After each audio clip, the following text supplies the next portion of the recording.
चलिए शुरू करते हैं आज एक और नई कहानी के साथ। हीरो से भरा खेत। हफीज अमेरिका का एक किसान था।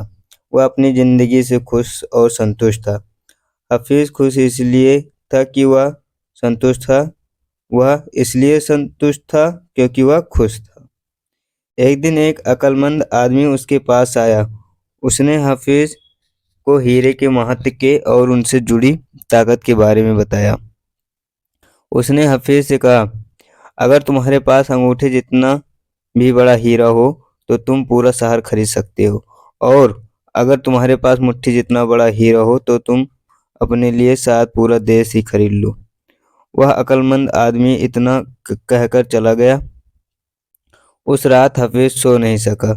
वह असंतुष्ट हो चुका था, इसलिए उसकी खुशी भी खत्म हो चुकी थी। दूसरे दिन सुबह होते ही हफीज ने अपने खेतों को बेचने और अपने परिवार की देखभाल का इंतजाम किया और हीरे खोजने के लिए रवाना हो गया। वह हीरो की खोज में पूरे अफ्रीका में भटकता रहा पर उन्हें पा नहीं सका। उसने उन्हें यूरोप में भी ढूंढा पर वे उसे वहां भी नहीं मिला। स्पेन पहुंचते पहुंचते वह मानसिक, शारीरिक और आर्थिक स्तर पर पूरी तरह टूट चुका था। वह इतना मायूस हो चुका था कि उसने बार्सिलोना नदी में कूदकर खुदकुशी कर ली। इधर जिस आदमी ने हफीज के खेत को खरीदे थे, वह एक दिन उन खेतों से होकर बहने वाले नाले में अपने ऊँटों को पानी पिला रहा था। तभी सुबह के वक्त उग रहे सूरज की किरणें नाली की दूसरी ओर पड़े एक पत्थर पर पड़ी और वह इंद्रधनुष की तरह जगमगा उठा। यह सोचकर कि वह पत्थर उसके घर में बैठक में अच्छा दिखेगा, उसने उसे उठाकर अपनी बैठक में सजा दिया। उसी दिन दोपहर में हफीज को हीरो के बारे में बताने वाला आदमी खेतों के इस नए मालिक के पास आया। उसने उस जगमगाते हुए पत्थर को देखकर पूछा, क्या हफीज लौट आया? नए मालिक ने जवाब दिया, नहीं, लेकिन आपने यह सवाल क्यों पूछा? अक्लमंद आदमी ने जवाब दिया, क्योंकि यह हीरा है, मैं उन्हें देखते ही पहचान जाता हूँ। नए मालिक ने कहा, नहीं, यह तो एक महज पत्थर है, मैंने इसे नाली के पास से उठाया है। आइए मैं आपको दिखाता हूँ, वहाँ पर ऐसे बहुत सारे पत्थर पड़े हुए हैं। उन्होंने वहाँ से नमूने के तौर पर बहुत सारे पत्थर उठाए और उन्हें जांच परखने के लिए भेज दिया। वे पत्थर हीरे ही साबित हुए। उन्होंने पाया कि उस खेत में दूर दूर तक हीरे दबे हुए थे।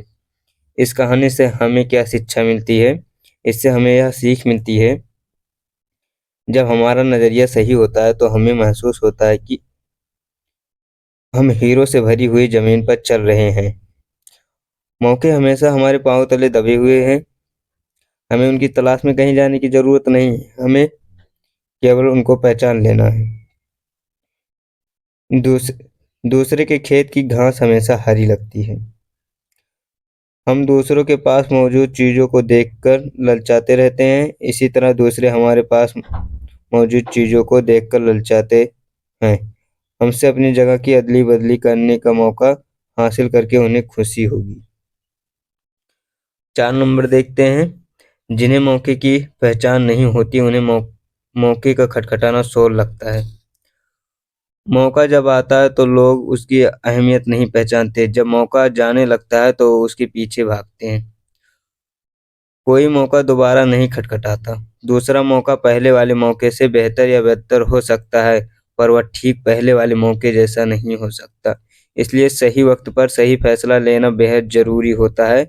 गलत वक्त पर लिया गया सही फैसला भी गलत फैसला बन जाता है। Thanks for listening. ऐसे ही और ऑडियो सुनना चाहते हैं तो मेरे चैनल को सब्सक्राइब करें। Thank you.